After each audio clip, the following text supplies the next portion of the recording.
Crust of the ارتھ سے بنے. اب ان میں ایک تقسیم ہے. ایک وہ ہے ان تمام میں شعور تو ہے، حیوانات میں بھی شعور ہے، خود شعوری جسے کہتے ہیں سیلف کانشسنس، یہ صرف 3 میں ہے، فرشتہ، جن اور انسان. حیوانات میں خود شعوری نہیں ہے، کانشسنس ہے، سیلف کانشسنس نہیں ہے. تھوڑی سی بات سے سمجھا دوں آپ کو. میں دیکھ رہا ہوں، آپ مجھے دیکھ رہے ہیں. کتا بھی کوئی یہاں ہوتا تو مجھے دیکھ رہا ہوتا، لیکن کتے کو مجھے دیکھتے ہوئے یہ احساس نہیں ہوتا کہ میں دیکھ رہا ہوں. یعنی کتے کو یہ احساس نہیں ہوتا کہ وہ دیکھ رہا ہے، مجھے دیکھ تو رہا ہے، اس کو میں کا احساس نہیں ہے کچھ. میں جب دیکھ رہا ہوں تو میں سمجھتا ہوں میں دیکھ رہا ہوں، میں ہوں کوئی شے جو دیکھ رہا ہوں. یہ خود شعوری ہے، سیلف کانشسنس. کسی بھی کام کو کرتے ہوئے اپنے وجود کا احساس، میرا فیصلہ ہے، میری رائے ہے، یہ ہے در حقیقت سیلف کانشسنس، انا، سیلف، خودی. یہ حیوانات میں نہیں ہے، یہ ہے صرف ملائکہ، جنات اور انسان. اب یہاں مسئلہ پڑ گیا، بڑا پرپیچ مسئلہ. اللہ تعالیٰ نے پہلے حضرت ملائکہ کو پیدا کیا اور انسانی ارواح کو پیدا کیا نور سے، پھر ناک سے پیدا کیا، نار سے، آگ سے جنات کو، پھر مٹی سے بنایا، آدم کا حی اللہ، اس میں روح پھونک دی، اب آدم بن گئے. اعلان یہ کر دیا کہ خلافت عرضی جو ہے وہ آدم کو عطا کی جا رہی ہے. یہ پیچ پڑ گیا. اس پر تھوڑا سا اشکال تو فرشتوں کو بھی ہوا. قرآن میں ہے سورہ بقرہ کے 4 رکوع میں، أَتَجْعَلُ فِيهَا مَن يُفْسِدُ فِيهَا وَيَسْفِكُ الدِّمَاءَ وَنَحْنُ نُسَبِّحُ بِحَمْدِكَ وَنُقَدِّسُ لَكَ. پروردگار اس آدم کو تو خلافت دے رہا ہے، زمین کے اندر اختیار دے دے گا، یہ تو فساد کرے گا، کوریزی کرے گا. ہم تیری تسبیح و تحمید میں لگے ہوئے ہیں، جو بھی حکم ہو، ارشاد ہو، ہم بجا لاتے ہیں، تو ضرورت کیا ہے؟ اس کا جواب اللہ نے دیا، انی عالم ما لا تعلمون. میری مشیت، میری حکمت وہ میں ہی جانتا ہوں، ضروری نہیں کہ تم اس کو شیئر کر سکو. لیکن یہ جنات میں سے ایک جن تھا عزازیل.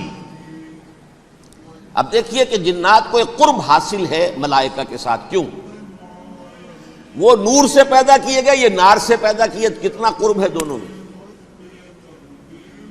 انسان پیدا کیا گیا مٹی سے، مٹی انرٹ ہے، آگ بھڑکتی ہے، اوپر اٹھتی ہے، شعلہ زن ہوتی ہے، انرجی ہے اس میں. نور اور نار میں بڑا قرب ہے.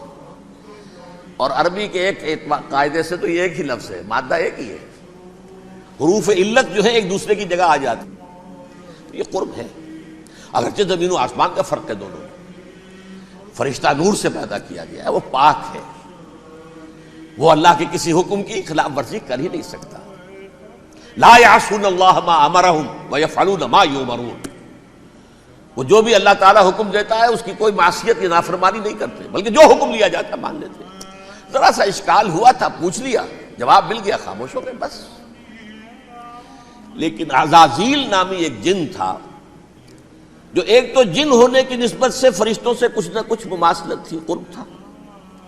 دوسرے یہ علم میں، زہد میں، عبادت میں اتنا اونچا تھا، اتنا اونچا تھا، اتنا اونچا تھا کہ یہ ملائکہ ہی کے صف میں شامل ہو گیا. اس نے عالم بغاوت بلند کر دیا. جب حکم دیا گیا کہ سجدہ کرو آدم کو، اب یہ دیکھیے کس قدر یہ اہم مضمون ہے. اور آپ سوچ رہے ہیں یہ باتیں آج پہلی مرتبہ ہمیں اس طرح سنائی جا رہی ہیں. یہ باتیں تو علم میں آتی نہیں ہمارے. وجہ کیا ہے؟ آپ کو دلچسپی نہیں ان چیزوں سے. جدید تہذیب نے ان چیزوں کی اہمیت کو زیرو کر دیا. قرآن میں اہمیت کا کیا عالم ہے؟ 7 جگہ یہ مضمون قرآن میں آیا ہے کہ فرشتوں کو ہم نے حکم دیا سجدہ کرو آدم کو، سب نے سجدہ کیا. فسجد الملائکۃ کلھم اجمعون، سارے کے سارے، کل کے کل، سب نے مل کر سجدہ کیا آدم کو. اللہ کے حکم کی فوراً تعمیل کر دی. الا ابلیس ابا واستکبر وکان من الکافرین. ابلیس نے نہیں کیا، انکار کیا، استکبار کیا، گھمنڈ کیا. اور اس کو سورہ کہف میں بیان کر دیا گیا. یہ اس لیے کہ وہ اصل میں جنات میں سے تھا، اگرچہ شامل تو تھا فرشتوں میں اس وقت. کانا من الجن ففسق عن امر ربہ، وہ اصل میں جنات میں سے تھا، اس وجہ سے وہ اپنے رب کے اس فیصلے کے خلاف کھڑا ہو گیا. سرکشی تھی اس میں.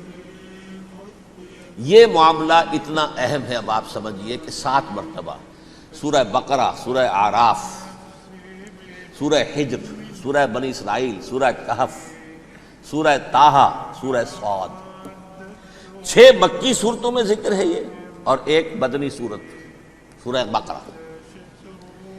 ان میں سے اکثر مقامات پر پھر جب اللہ نے کہا کہ اچھا تم نے یہ سرکشی کی ہے اور ہمارے حکم کی خلاف ورزی کی ہے تو یہاں سے نکل جاؤ، دفع ہو جاؤ، تم مردود ہو، مردود ملعون، ان علیک لعنتی الی یوم الدین، اب تجھ پر لعنت رہے گی میری قیامت کے دن.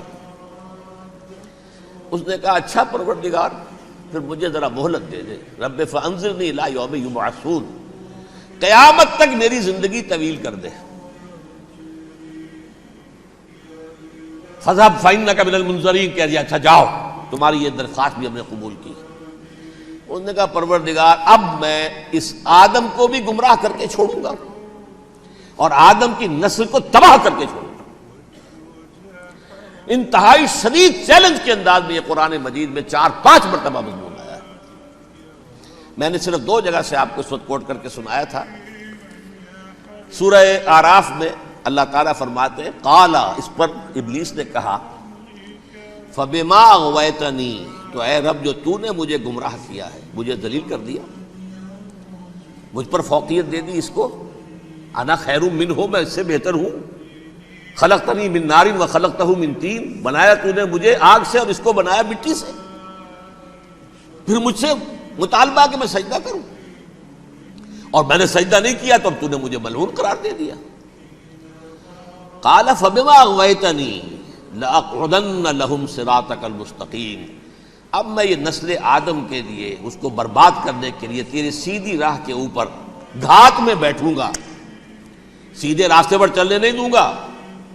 ثم لآتینہم من بین ایدیہم، پھر میں ان پر حملہ آور ہوں گا، ان کے سامنے سے بھی، ومن خلفہم، ان کے پیچھے سے بھی، وعن ایمانہم، ان کے داہنی جانب سے بھی، وعن شمائلہم، اور ان کے بائیں جانب سے بھی، ولا تجد اکثرہم شاکرین، اور تو دیکھے گا کہ ان کی اکثریت تیری شکر گزار بندوں پر مشتمل نہیں ہوگی. یہ چیلنج تھا.